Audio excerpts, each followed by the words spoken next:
And let the one who has no sword sell his cloak and buy one. Alright, today we've got our what we call our bar pin. Hey guys, we offer holsters that we make here at Defense Training. We offer them over on the website at holstersbydefensetraining.com. So if you go over there and check us out, we'd really appreciate it. Alright, back to the video. And basically what this is a push bar pin. What this thing does is you put on your push bar of your front doors. Typically, if you have your greeters and stuff at church, and you have your front door, most churches that I know that I've been to, they take that little Allen key, they close the bar, they take the Allen key, they lock it in so it's always unlocked. And then when services start, sometimes a lot of churches will actually lock the doors. A lot of churches will not lock the doors, so they've still got the front doors are wide open where they can just swing out. But what this does, this takes away the necessity of doing that. So we're going to show you some pictures here of the bar pins attached to the door, and basically what this bar pin does is you close the door, you push in the push bar, and as you push in the push bar you put the pin over it, and then it will relax about an 1/8 inch. We give this about an 1/8 inch leeway in here, so it's going to be about an 1/8 inch wider than your push bar totally closed. So basically when you're ordering this, you're going to put in your width or your depth basically of your push bar when it's all the way closed. So you're going to need somebody probably to help you take a tape measure. You may even need to have a couple straight edges to measure that off of it. It's not that hard. Just take your tape measure, hold it in, and look. Have good lighting, and you can look and you can see. Because what we're going to do is take it, if your push bar, because it can be a flat, they can be different sizes. So you can have the flat push bars, or ours, a lot of the front door ones, they kind of round out. So you have to go all the way out to that rounding. And this one fits one, I believe it's a 2.5 inch push bar pushed all the way in, so it's an 1/8 inch wider. So this is right at 2 5/8 is where that's going to be, to have it just a little bit of 1/8 inch. You won't want too much, because you have too much, it starts interfering with your latches down at bottom and down at top, depending on how fancy of a push bar you have. Basically, if it locks both top and bottom, or if it just locks the bottom and you have to do the clasp when you lock the door, whatever it is. So basically when you measure that, we've got on the website so you can select your measurement, and we're going to make it an 1/8 inch. We're going to give it an 1/8 inch over. So you're going to push it in, set this on it, and then it will relax back just a little bit, but it's not going to come off. This is made of HDPE. The HDPE, we do it in black and white. At this time we're looking at some other colors. However, I'm going to show you a picture here as well. It shows a contrasting. We actually like the white even on the black door, because your fine motor skills just go down and diminish. And basically what this is for is, if you got your door guy, he's walked out, he's closed the door, and he's doing his kind of maybe walking on the porch, like we have like a porch basically out front. So you kind of walking on the porch, and he's going back and forth, and he sees something, maybe somebody running across the parking lot, or whipping into the parking lot, screeching tires, and he looks like they're about to do something. He can run in, he can notice that white one, he can grab that white off as he's slamming the door shut. It's locked. He's not having to fool around with that little Allen key. He doesn't have to bother with any of that. The door is locked. If there's one on the other door, he can yank that as well. So where that takes seconds, and I mean just a couple of seconds, to yank them both off, and the doors are locked, that gives you a little bit of a barrier there. Now granted, if they've got some kind of weapon or something, they can bust through those doors, so that buys you time.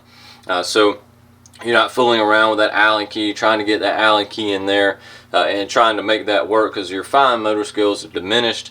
It's hard enough with that Allen key anyway. It's just not a good situation to where if you're leaving the door unlocked, that's not a good situation.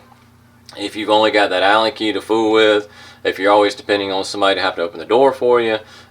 But you put this bar pin and something goes on, all you have to do is pull the pin.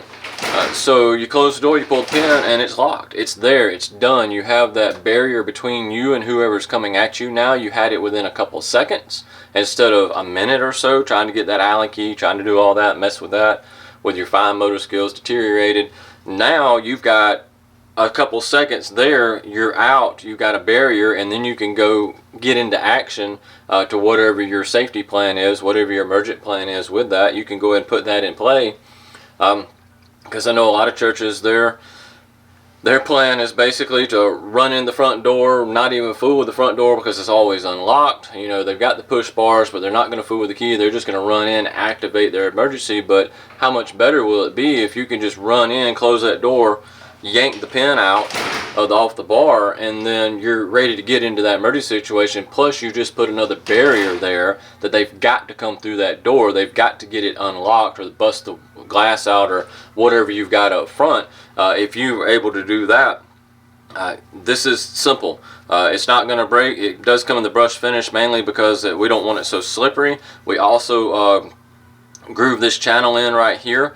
And all this is CNC'd out on our CNC machine, and then we smooth it all up. And the groove here is so you've got something to grab onto. So I go down and I can just really pull. There's not any force holding it off that bar because your bar is doing like this, and then you just pull it off as you saw in the video, and we'll show you again here. You come in and you yank it, and it just makes life so much easier. We designed this for our church. I am the safety director at our church, and we got down and we sat and thought about it, and I was like, you know what? There's a better way than this, and always unlocking this door. This is just not, this isn't good. There's got to be a better way. So we come up with the bar pin. We put it on ours. In fact, here's a picture of the one in the back. We liked it so much on the front, we made one for the back as well, because we do open the back door as well before services, because we'll let some of the people come in that way. We have some people that have a hard time getting around, or some of the women going through the kitchen and doing stuff in the kitchen and stuff like that. We have a guy back there, so we have the bar pin on there now as well, just in case we see somebody coming that way. We can yank the bar pin, close the door, and we can get into action. That way we don't have to worry about it anymore. We've done away with those Allen keys basically. In fact, I took the Allen keys and I put them away. So somebody couldn't just unlock the door. They have to use the bar pin at this point. And now this bar pin is good for most of your front doors for sure. It has to have space between the glass or the door and the push bar.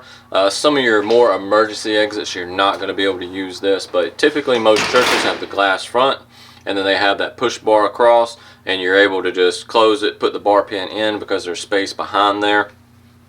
And that's one of the things you'll have to measure as well, is how much space do you have back there. You know, do you have a ½ inch? Usually you have at least a ½ inch back there. So do you have that ½ inch, or do you have 3/4? Like ours has a little better than 3/4. So we make ours to 3/4 width here, and then we do 3/4 on both sides. So if your pin is half, we'll do half on both sides, and even half is plenty, just to hold that bar. Not a big deal. And we actually just take our thing and put between the bar. When we're done with it, we just pull it out and put between the bar and the glass. We just slide it down in there and just let it sit there, so the next person comes, they grab it and they put it on. So if you're looking for something like this, these things are great, and they'll last you forever. We do cope them here, so it's just easy. You're not having to really get it perfect. You put it in and it will, you know, it will go and it will slide in. It will make its way down. Not hard at all. So you check these out on our website. We do make these in-house here in Anderson, South Carolina. So if you go over to the website, it's holstersbydefensetraining.com. I'll leave a link down in the description. So go check those out. Thanks guys, this is Spencer Defense Training. Stay safe, stay armed. Please like, subscribe, and comment on this video below. Thanks.